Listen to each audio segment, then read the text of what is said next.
मैं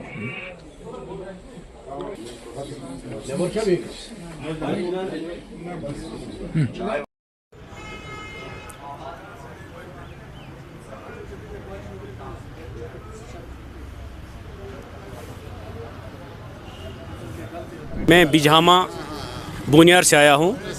तो हमारा एक इशू बन गया है, पिछले साल फरवरी में सेंट्रल गवर्नमेंट ने पहाड़ी एथनिक ग्रुप को एसटी डिक्लेयर किया। तो चूँकि जहाँ तक बोनियार का ताल्लुक़ है या उड़ी का ताल्लुक़ है, जब आप 2011 की सेंसस में जाएंगे, गूगल में सर्च करेंगे बोनियार डेमोग्राफी, तो आप यहाँ देखेंगे बोनियार में जो है 2 ही किस्म की लैंग्वेज बोली जाती हैं। Language spoken are Pahari and Gojri, so no third language. अगर कहीं कश्मीरी है या उर्दू है या इंग्लिश है, they are official languages but they are not spoken languages.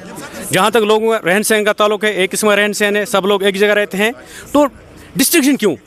अगर एक दो आदमियों का सहन कॉमन है, एक को कह रहे हैं आप जी पहाड़ी एथनिक से हो, दूसरे कह रहे हो आप पहाड़ी एथनिक नहीं हो, वाई सो? अगर पहाड़ में दोनों रहते हैं, दोनों के कल्चर सेम है, दोनों के कस्टम सेम है, दोनों के इकोनॉमिक कंडीशन सेम है, तो डिस्टिंक्शन क्यों है? तो हम इसलिए आए थे कि हम अपने अरबा इक़्तिदार को ये बताएं कि ये नाइंसाफ़ी हो रही है, इस पर रोकें। ऐसा ना हो कि ये सोसाइटी हमारी डिवाइड हो जाए। हम डिवीजन सोसाइटी में नहीं चाहते हैं, हम चाहते हैं सोसाइटी एक रहे जैसे रही है। तो हम सेंट्रल गवर्नमेंट ने हम पे बड़ी मेहरबानी की थी, गवर्नमेंट इंडिया ने उन्हें डिक्लेयर किया था। लेकिन अब नीचे जो इस डिविजन पॉलिटिक्स पे हो रही है, इसमें यह है कि हमारी मुल्क को नुकसान पहुंच रहा है इससे। तो हमने चाहा वक्त रहते हुए हम अरबा इक़्तिदार को इससे आगाह करें और कहें कि ये सबों को दी जाए जैसे सबों का हक है। बुखारी साहब के पास आने का मकसद हमारा ये था, बुखारी साहब चूँकि उस एरिया से हैं, तो अगर हम किसी और के पास उस एरिया की पहले टोपोग्राफी समझनी है, बुखारी साहब चूँकि उस टोपोग्राफी जानते हैं, तो बुखारी साहब का जहाँ तक कहना था, उनके एश्योरेंस थी, उन्होंने कहा कि मैं तो ये पहले से चाहता हूँ कि डिवीजन ना हो, ये सबों को मिले जैसे, क्योंकि सब पहाड़ी हैं, वो जानते हैं सब पहाड़ी हैं। अलबत्ता अगर कोई आदमी वहाँ से निकल गया, उसको ज़बान नहीं आती है, तो ज़बान का एक इंटरव्यू रख लें ज़्यादा से ज़्यादा। तो उनके साथ मीटिंग रही, बड़ी अच्छी कॉर्डियल माहौल में हुई, उनका रिस्पॉन्स बहुत अच्छा था। We are very thankful to Bukhari साहब। नहीं, उनसे भी हम कर रहे हैं, हम हर से कर, लोकल एमएलए से कर रहे हैं, बीजेपी वालों से कर रहे हैं, हम कांग्रेस वालों से। इसमें हमारा एक क्रॉस पार्टी लाइन है, इसमें कोई पार्टी, अल्ताफ़ साहब के पास हम पार्टी लाइन पे नहीं आए। अल्ताफ़ साहब चूँकि हमारे वहाँ के लोकल हैं, हमें उसे पार्टी की respect party, they belong to our party, उस लिहाज से आए।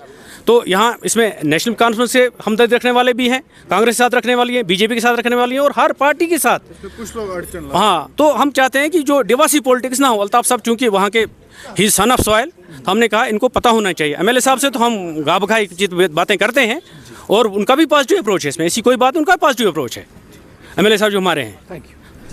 हमारा एक जॉइंट मसला हुआ है कि जब मतलब ये पहाड़ी को शेड्यूल ट्राइब का दर्जा मिला, तो हमें पता था कि हम ऑलरेडी यहाँ के हैं, मतलब इस पहाड़ी एरिया से हैं, हम इसमें इंक्लूडेड हैं। अब जब हमारे बच्चों को या किसी को भी ये ज़रूरत पड़ी, वहाँ पे पता नहीं चल रहा है कि किस बेस पे डिस्क्रिप्शन हो रही है कि आप पहाड़ी हो, आप पहाड़ी नहीं हो। तो वो दर दर की खाप ठोकरें हमें दफ्तरों के खानी पड़ रही है। उसीलिए फिर हमने एक जॉइंट मूव बनाया कि हम क्यों ना थोड़ा सा इसको, मतलब क्योंकि अगर बेस देखी जाए तो अल्ताफ़ साहब हमारे जो हैं, ये हमारे एक्चुअली बिजहामा से थे, इनको बहुत कुछ इस बारे में इल्मियत है, पता है। हालांकि वो खुद क्लेम नहीं कर रहे हैं कि मैं पहाड़ी के लिए दावेदार हूँ, मगर उनको बेसारी पता है। तो इसीलिए हमने उनसे भी अपना ये दुखड़ा सुनाया कि हमारे लिए साथ ऐसे हो रहा है। तो उसमें उनकी एक अच्छी रिस्पांस आई कि हमें इसमें मदद कर रहे हैं कि जिस हद तक हो सके, ताकि हमारी ये प्रॉब्लम सॉर्ट हो जाए।